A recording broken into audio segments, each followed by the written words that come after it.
the permaculture as you defined before, or somebody else was about the permanent agriculture who talked about that. Yeah, comes from the words permanent and agriculture. Permanent came from the term of really going against tilling. Permanent came from the term that really when you work on the land, you can find a way you work on this land permanently.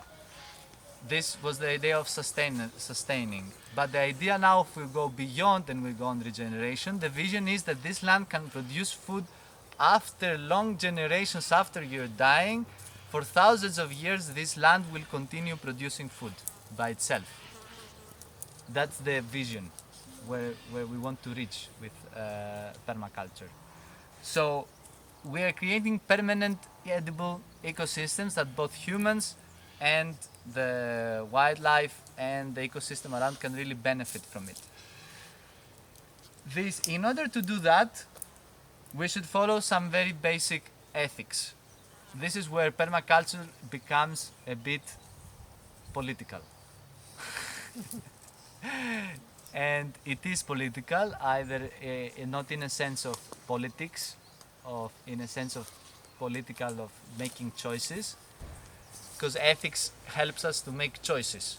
That's why we invented this conception of ethics. The three basic ethics of permaculture is earth care, people care, and fair share. Earth care is self-explainable. Take care of the earth. Don't destroy the earth. Learn which are the techniques that really can help the soil and do not erode it. Be informed about that. Practice it in your everyday life. Produce your own food as much as possible. Restore the ecosystems around you. Harvest the water. Work on harvesting the water in a bigger scale. All this is really part of earth care.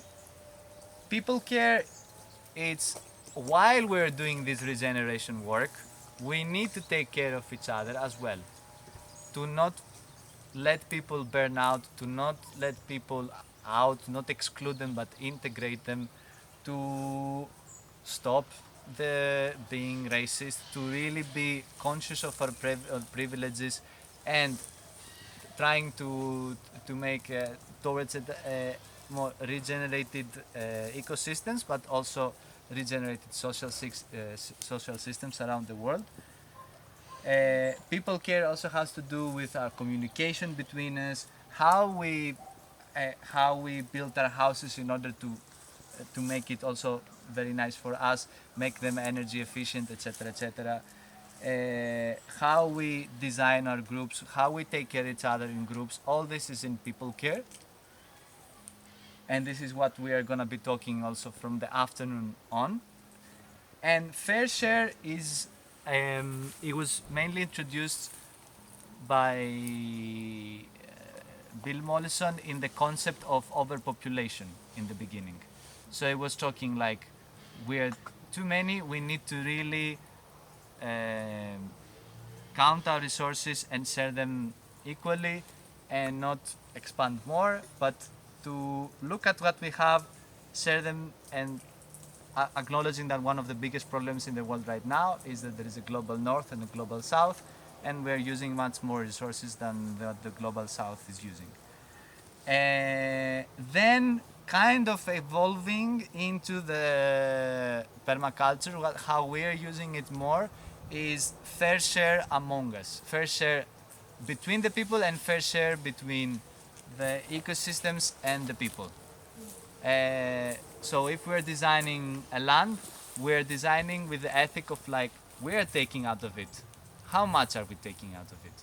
How much are we leaving behind for animals? How much are we leaving behind for future generations? These are important questions to take into consideration for the designs you're going to be doing in the future. Inside there is alternative economy, communities, food sovereignty movement, and a lot of more political things that is connected with permaculture. And then there is some general, let's say,